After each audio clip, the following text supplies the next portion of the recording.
You ever play a game and just wonder, why don't more people talk about this? Grasshopper Manufacturer did a anime adaptation called Blood Plus One Kiss Night for the PlayStation 2, which looks like this?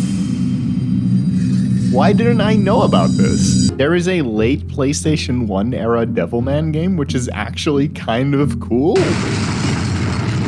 Why didn't I know about this? There are 2 Cowboy Bebop games, one of which recreates the intro in 3D because every level is set up like a self-contained episode of the show with its own location and villain. You even have Spike's dodge instead of a regular block. Why didn't I know about it? I've been having this a lot recently, and there's one game I played that I never hear anyone talk about that truly needs to be seen to be believed. It's called Okage Shadow King. Your main party member is a shadow who claims to be the Lord of Evil, and I think this game made me realize something. Okay, it's time to get serious. Look at this snail. This is the cutest little snail I've seen in my entire life, and he's not even the only little guy in this area, and let me tell you something, I love little guys. But why did these make an impact in the first place? Okage the Shadow King has a lot of empty fields that I love walking around in. The grassy plains, the lakes, the rivers, and the seas, they're all so quintessentially RPG. There's this great fuzzy depth of field effect used everywhere that makes these places look even bigger than they actually are. The largely empty world has chunky, blocky landmarks that stand out specifically because they're so little to see. It makes you appreciate all the little things in a way that a hyper-detailed game like Final Fantasy X never could. I think both games look great, but because of their vast difference in budget, it would have been impossible for them to look good in the exact same way. The weird, gross, deviant art-looking character portraits of Okage is one of my favorite things about the game, and they simply would not fit in a higher budgeted project. Stuff like this is only possible with games like Okage. This is a charm you can only get from something scrappy. Here's another good one. Look at this cat. Just doesn't move. Just a still model.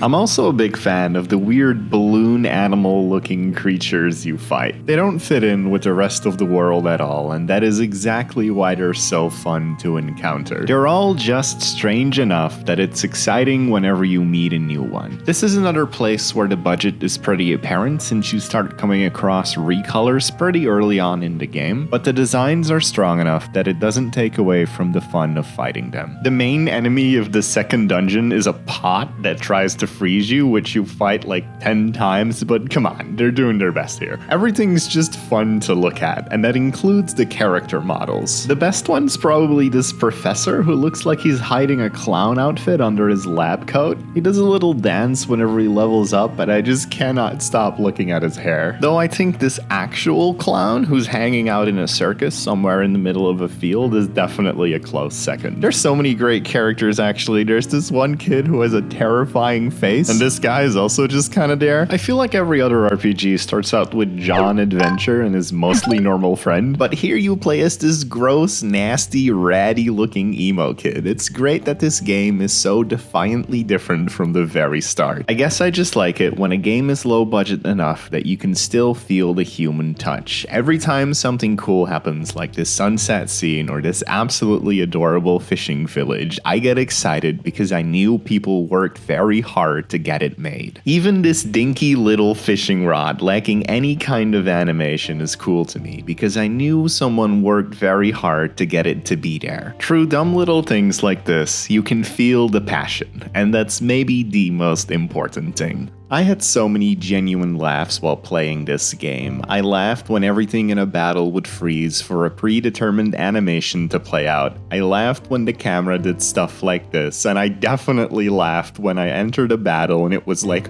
1 million frogs. This game's just perfect the way it is. I wouldn't want it to be any more polished. It would remove a lot of the charm that it has now. It is fine for things to be imperfect. In fact, sometimes that can make them better.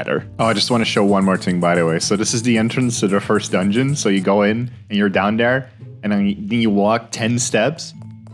That's it. That's the dungeon. Thank you for playing. Here's the boss.